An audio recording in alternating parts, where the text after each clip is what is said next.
Halo, selamat datang pada praktikum pemeriksaan hematologi rutin di Blok A6. Ini adalah praktikum kolaborasi Departemen Biokimia dan Departemen Patologi Klinik Fakultas Kedokteran, Kesehatan Masyarakat, dan Keperawatan Universitas Gadjah Mada. Video ini dibuat sesuai dengan Standar Kompetensi Dokter Indonesia tahun 2012. Pada sesi ini, kita akan belajar mengenai pemeriksaan hematologi rutin bagian pertama. Apa itu pemeriksaan hematologi? Hematologi adalah cabang ilmu pengetahuan yang mempelajari tentang jaringan darah, atau lebih spesifiknya lagi, peran darah yang mempengaruhi kesehatan manusia. Lalu, apa yang dimaksud dengan pemeriksaan hematologi rutin? Pemeriksaan hematologi rutin merupakan pemeriksaan yang umum atau rutin diminta oleh seorang dokter untuk mendapatkan penilaian dasar terhadap komponen sel darah, yaitu dengan menentukan jumlah, variasi, persentase, konsentrasi, dan kualitas dari seluruh komponen sel darah pada pasien yang dirawat. Pemeriksaan ini umumnya digunakan sebagai salah satu upaya untuk mendapatkan informasi mengenai kondisi hematologik dan sistem tubuh yang lain sebagai diagnosis, prognosis, respon terapi, dan masa pemulihan pada penyakit tertentu. Praktikum kali ini terdiri dari pemeriksaan hemoglobin, hematokrit, hitung eritrosit, dan kalkulasi indeks eritrosit yang terdiri dari MCV, MCH, dan MCHC. Selain itu, kita juga akan belajar mengenai salah satu varian hemoglobin, yaitu methemoglobin. Sebagai pengantar praktikum, mari kita simak ilustrasi kasus berikut ini.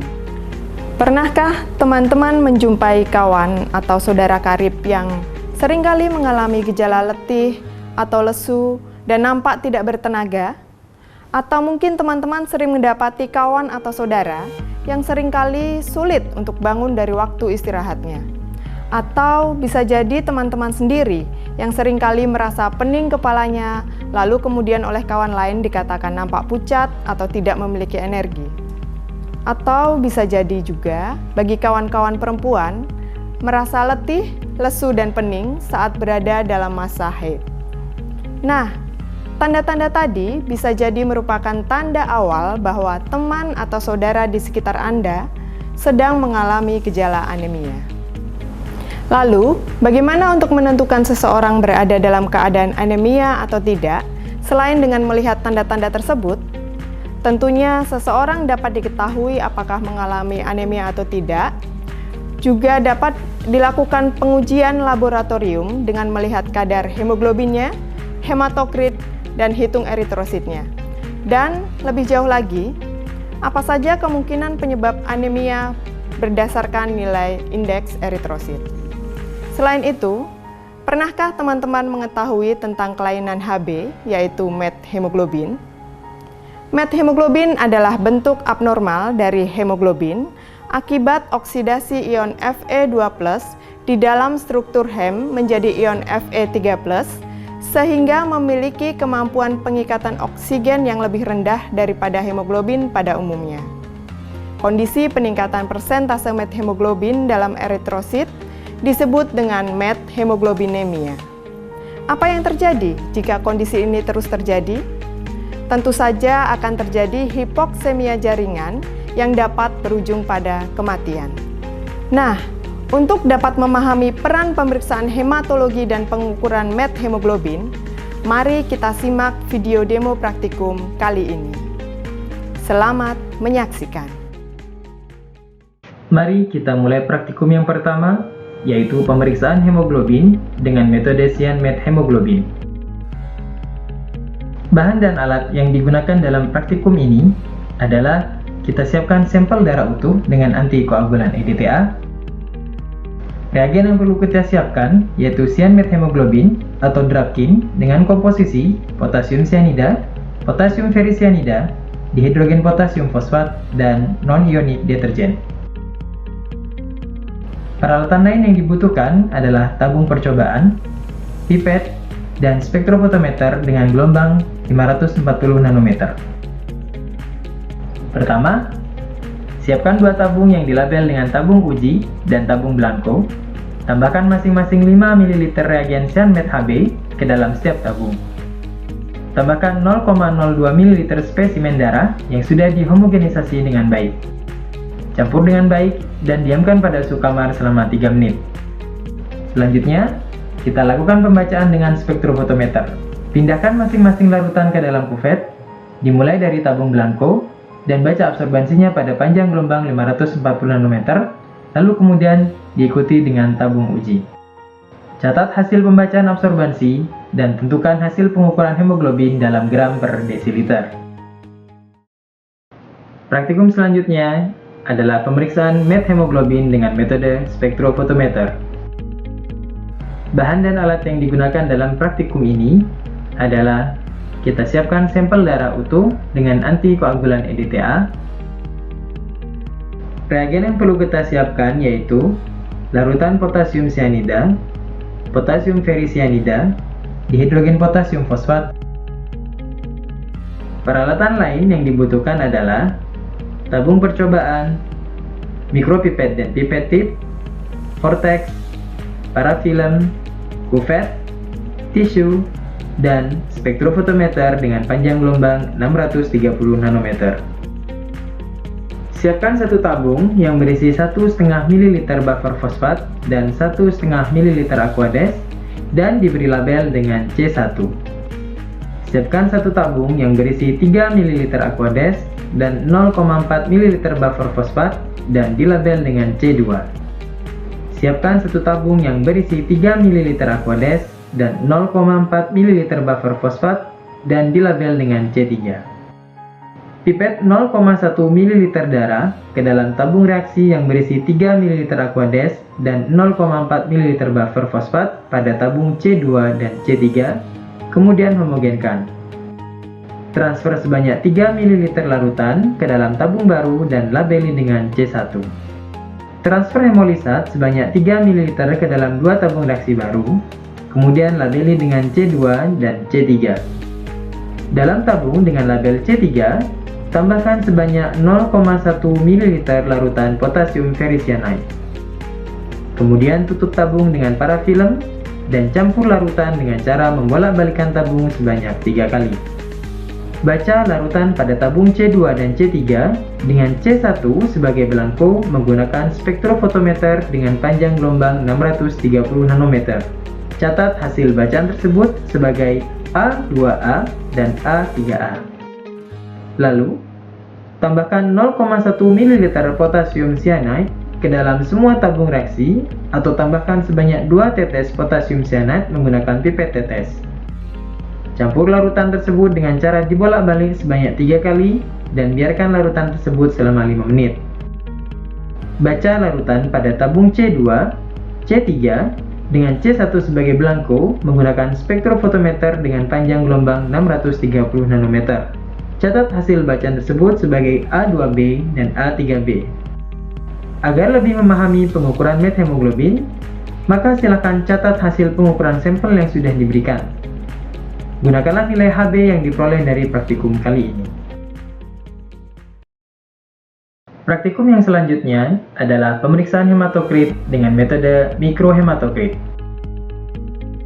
Bahan dan alat yang digunakan dalam praktikum ini adalah kita siapkan sampel darah utuh dengan antikoagulan EDTA. Peralatan yang diperlukan yaitu tabung mikrohematokrit dengan band merah atau biru, clay-like sealing untuk menyumbat tabung, centrifuge mikrohematokrit, alat untuk membaca tabung hematokrit. Alirkan spesimen ke dalam 2 pipa mikrohematokrit hingga terisi 2/3 bagian.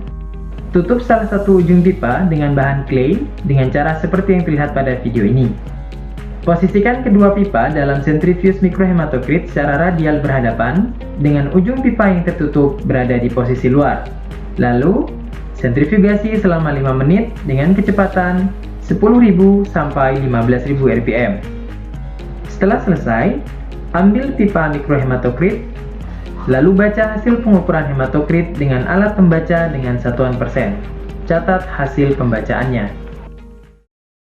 Praktikum yang selanjutnya adalah pengukuran jumlah eritrosit dengan metode manual menggunakan hemositometer atau bilik hitung. Alat dan bahan yang digunakan dalam praktikum ini adalah kita siapkan sampel darah utuh dengan antikoagulan EDTA. Peralatan yang perlu disiapkan yaitu tabung percobaan, mikropipet dan yellow tip, mikroskop, vortex, clean gauze atau Kim wipes, hemositometer, dan cover glass. Terakhir, larutan hayam yang terdiri dari sodium sulfat, sodium chloride, mercury chloride, dan aqueous. Tambahkan 20 mikroliter spesimen darah ke dalam tabung, lalu tambahkan 3980 mikroliter larutan hayam sehingga didapatkan pengenceran 1:200. Campur dengan menggunakan vortex hingga homogen. Siapkan bilik hitung dan bersihkan, lalu tutup dengan penutup kaca atau cover slip. Ambil 30 mikroliter, lalu isi 10 mikroliter pada sisi bilik hitung menggunakan mikropipet, lalu diamkan selama 1 menit. Pada pengisian, gunakan hanya 2 sisi saja. Lalu, taruh bilik hitung pada mikroskop. Gunakan perbesaran lemah objektif 10 kali terlebih dahulu, fokuskan sampai terlihat gambar berikut, amati distribusi eritrositnya. Lalu perlahan, ubah menjadi perbesaran 40 kali, lalu cari area di tengah yang berisi 16 kotak. Hitung jumlah eritrosit hanya pada kotak berwarna merah sebanyak 5 kotak, yaitu 1 kotak di setiap sudut dan 1 kotak di tengah. Cara menghitung eritrosit adalah hitung eritrosit yang ada di garis batas atas dan batas kiri, serta dalam garis batas kotak yang telah ditentukan. Tambahkan jumlah eritrosit pada kelima kotak dan catat hasilnya. Hitung jumlah eritrosit pada kelima kotak dengan menggunakan rumus di bawah ini. Jumlah eritrosit pada 5 kotak dikali faktor pengenceran, lalu dikali dengan faktor konversi ke liter, yaitu 10⁻⁶, dan selanjutnya dibagi dengan volume kelima kotak tadi, di mana setiap kotak memiliki panjang 0,2 mm, lebar 0,2 mm, dan kedalaman 0,1 mm. Sehingga, apabila kita menggunakan perhitungan 5 kotak, maka akan menghasilkan koreksi volume yang tetap, yaitu 0,02 mm3. Sebagai contoh, dalam 5 kotak, jumlah eritrosit adalah 400 dengan faktor dilusi 1:200.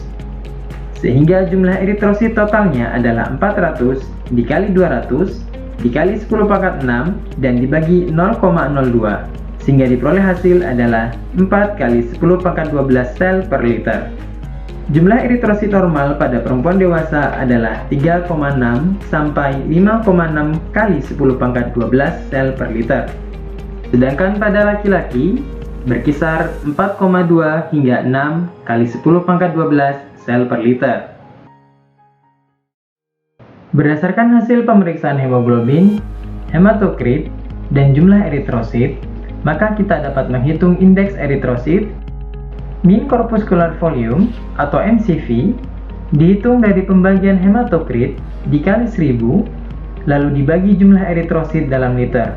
MCV mengindikasikan rata volume sel darah merah dalam satuan femtoliter dengan rumus sebagai berikut, dan nilai normal sebagai berikut. Mean corpuscular hemoglobin atau MCH dihitung dari pembagian hemoglobin dalam gram per desiliter, lalu dibagi jumlah eritrosit dalam liter. MCH mengindikasikan rata berat hemoglobin dalam setiap sel darah merah dalam satuan pikogram dengan rumus sebagai berikut, dan nilai normal sebagai berikut. Mean corpuscular hemoglobin content atau MCHC dihitung dari pembagian hemoglobin dalam gram per desiliter, lalu dibagi hematokrit. MCHC mengindikasikan rata konsentrasi hemoglobin dalam setiap sel darah merah dalam satuan persen atau gram per desiliter dengan rumus sebagai berikut, dan nilai normal sebagai berikut. Nah, teman-teman, mudah bukan untuk melakukan praktikum kali ini? Silahkan setiap kelompok mengerjakan pemeriksaan hematologi rutin pada sampel darah yang tersedia, kemudian catat hasilnya dalam lembar pemeriksaan sementara, dan diskusikan dengan asisten praktikum yang ada di setiap kelompok teman-teman. Kami harap teman-teman mempunyai pengalaman mengerjakan dan menginterpretasi pemeriksaan hematologi rutin sehingga dapat diterapkan dalam praktek kedokteran. Terima kasih atas perhatiannya dan selamat mengerjakan praktikum ini.